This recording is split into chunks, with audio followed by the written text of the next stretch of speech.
ұйымы болып аталды, иә? Соның ең бірінші форумы, яғни жиналысы өткен жылы екен, иә? 1996 жылы 26 сәуірде. Жарайсыңдар, балалар.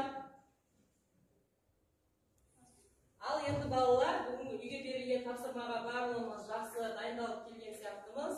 Өйткені сендерге сұрақ берген кезде жауап берулеріне қарай мен біліп түсініп алдым. Кәне, үй тапсырмасын мәтініне жұмыс жасаймыз.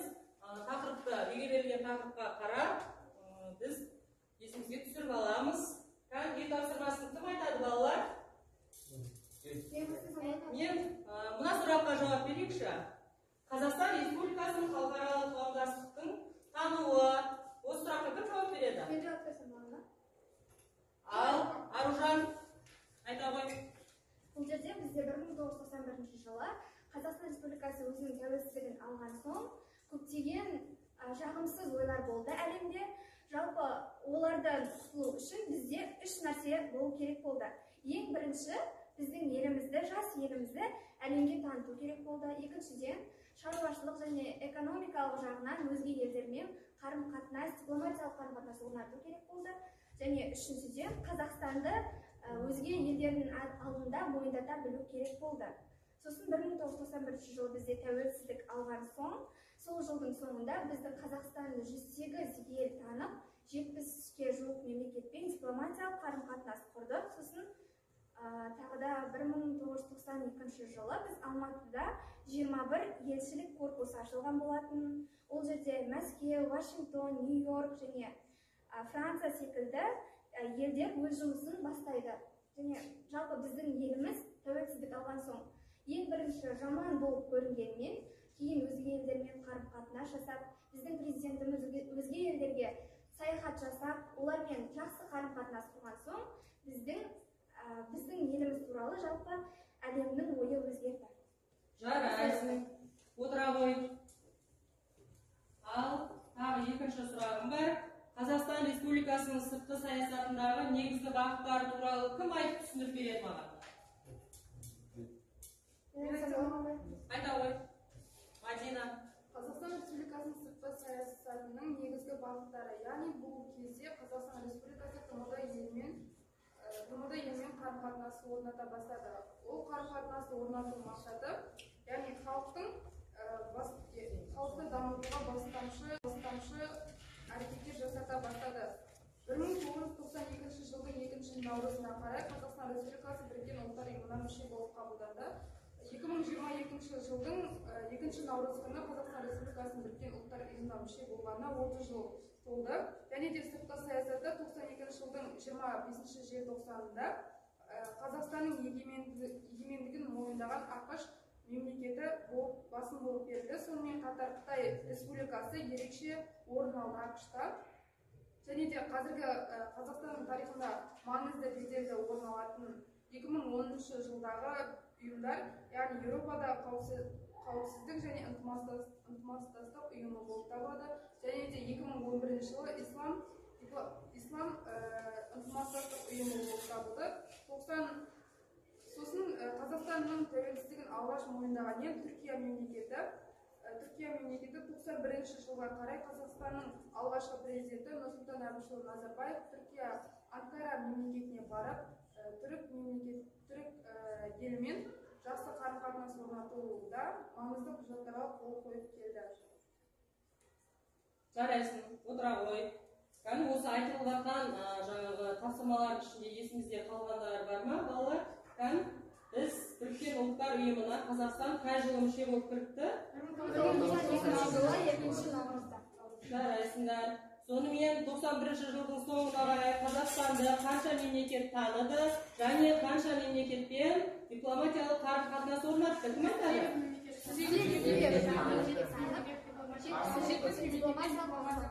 Жарайсыңдар. Біздің Қазақстанды 91 жылдың соңына қарай 108 мемлекет танып, 70 мемлекет дипломатиялық қарым-қатынас орнатқан екен.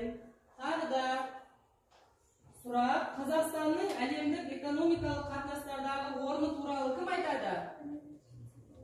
Ал Мери айта ғой.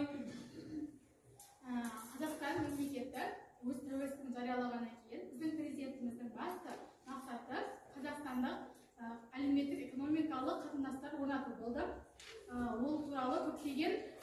ұйымдарға мүше бола бастадық.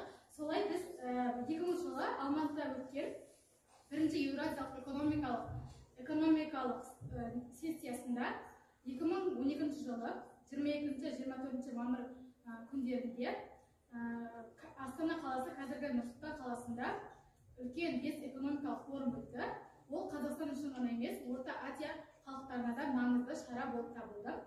Бұл шара дүниежүзілік экономикалық қол қойған екен. Жарайсыңдар. Бізде Нұрсұлтан Әбішұлы Назарбаев президентіміз осы ядролық қарусыз мемлекет болу үшін бір үш шартты ұсынған екен. Ол қандай шарттар екен? Кім айтады? Алжансай айта ғой. Елбасымыз Нұрсұлтан Назарбаев Әбішұлы Қазақстанның ядролық қарусыз мемлекет болу үшін үш шартқа келісуін сұрады. Бірінші шарты ядролық қаруы бар мемлекеттер Қазақстанға шабуыл жасамауы. Екінші, зымырандардағы уран құнының Қазақстанға қайтарылуы. Ал үшінші, Қазақстанның экономикасын қолдау келісіміне қол қою.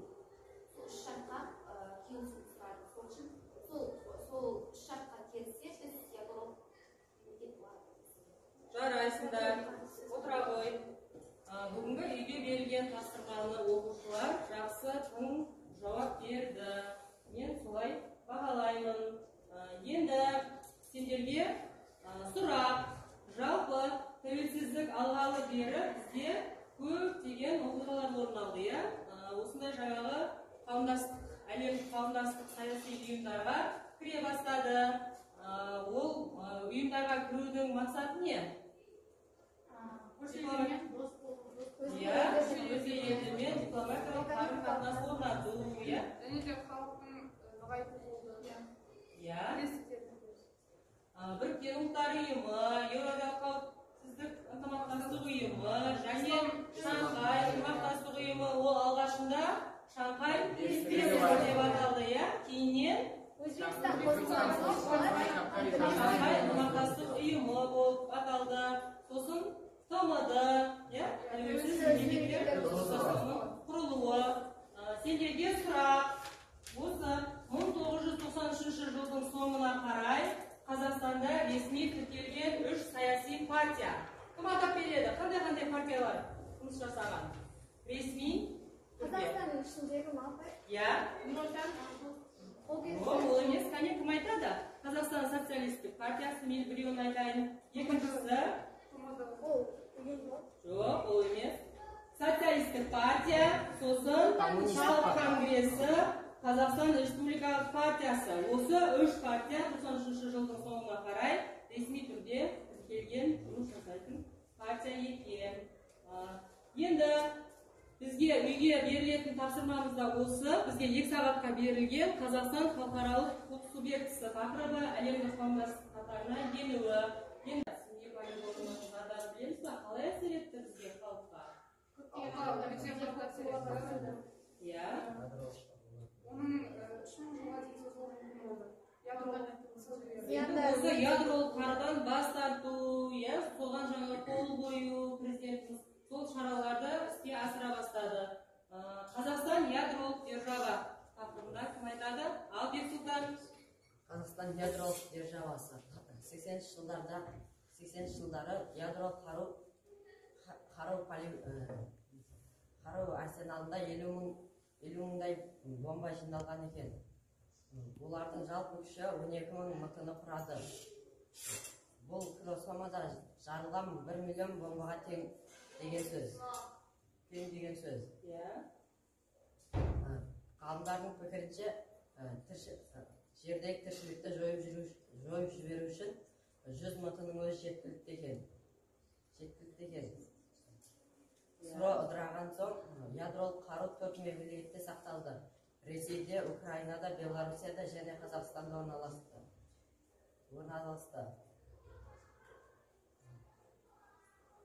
Жарайсың, отыра ғой. Келесі сұрағым. Қазақстанның ядролық қарудан бас тартуы және оның тарихи маңызы туралы кім айтады? Ал Зарина айта ғой. Қазақстан Республикасының ядролық қарудан бас тартуы және оның тарихи маңызы.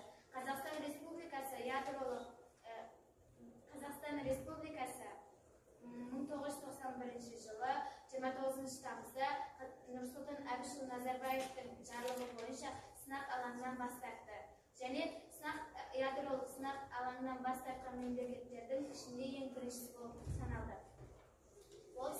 Біз ядролық сынақ алаңын жабу туралы 1987 жылдан бері қойылып келеді. Ол кезде біз тәуелсіз ел емес едік. Кейін 1992 жылы 2 наурызда біз Біріккен ұлттар ұйымына мүшесі болып саналдық. Ол кезде 46-шы сессияда Нұрсұлтан Әбішұлы Назарбаев Біріккен ұлттар ұйымында өзінің ойын айтты. Яғни ядролық сынақ алаңын жабу туралы.